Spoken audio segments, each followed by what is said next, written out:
Attention! Attention! Everybody up here, come on, hustle, hustle, hustle. I got something important to say. Come on, hustle.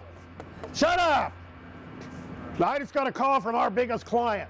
They run out of parts, and they need them immediately.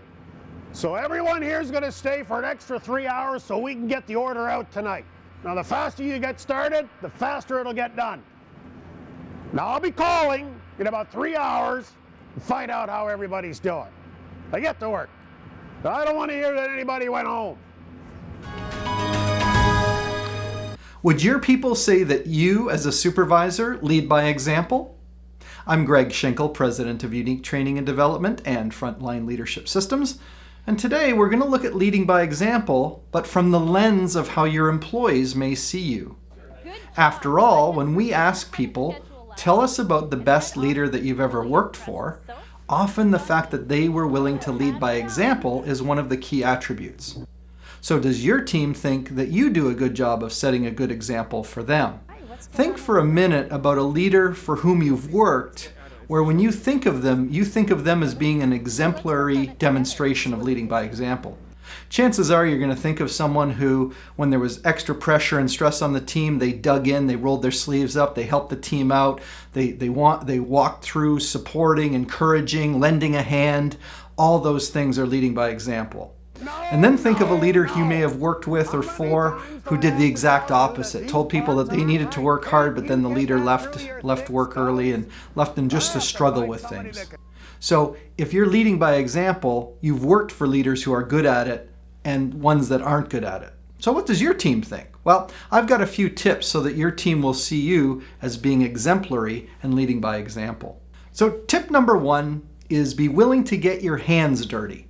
What that means is it shows a lot to your team when you're ready to roll up your sleeves and get in there and help them achieve success. That's especially important when you've tasked them with a special challenge where they're going to have to work either extra long hours or do a job that's maybe extra dirty. They need to know that you're willing to get in there with them and get dirty with them when they have to do those difficult tasks. Tip number 2, be present. Nothing irks a team more than to have a boss tell them that they need to work on something and they're going to have to work all night. And meanwhile, the boss is saying, I got to go home because I got a party to attend or a TV show to watch. And some leaders will often joke even about that. Like, hey, guys, good luck with that. I got some Netflix to watch at home. And you can imagine that that really gets under people's skin. And they don't forget it when they feel like you mistreated them or disrespected them. So be willing to be present and check in on them. That is another great tip if you are the manager of a multi-shift operation.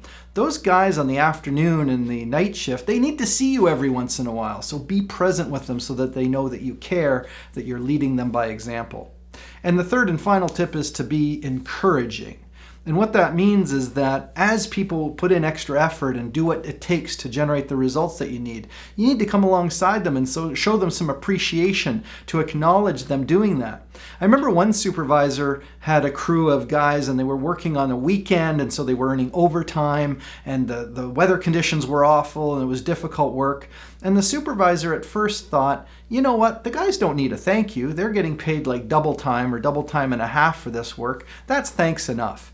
And many leaders don't recognize or realize that the team actually still needs the little emotional hook of you saying thank you and I appreciate you giving us the extra effort. So even when you're paying people and that's supposed to be thanks enough, at least in your mind, remember that to be a good leader by example, it helps to acknowledge the work that people are doing so that they feel reassured that you care about them doing a great job. Now, once you've created that perception in your team, and hopefully it's more than just a perception, it's reality, that you as a leader are setting a good example, you might decide that it's time to work on some of your other leadership characteristics and behaviors. And of course, we're here for you. We offer courses, either extensive ones or short duration courses that you can access online. These days with virtual training, we're able to create an engaging environment even from your desktop. Or you could connect with us in one of our social media channels. No matter what you need from us to help you become a better leader, we're here to champion your leadership success.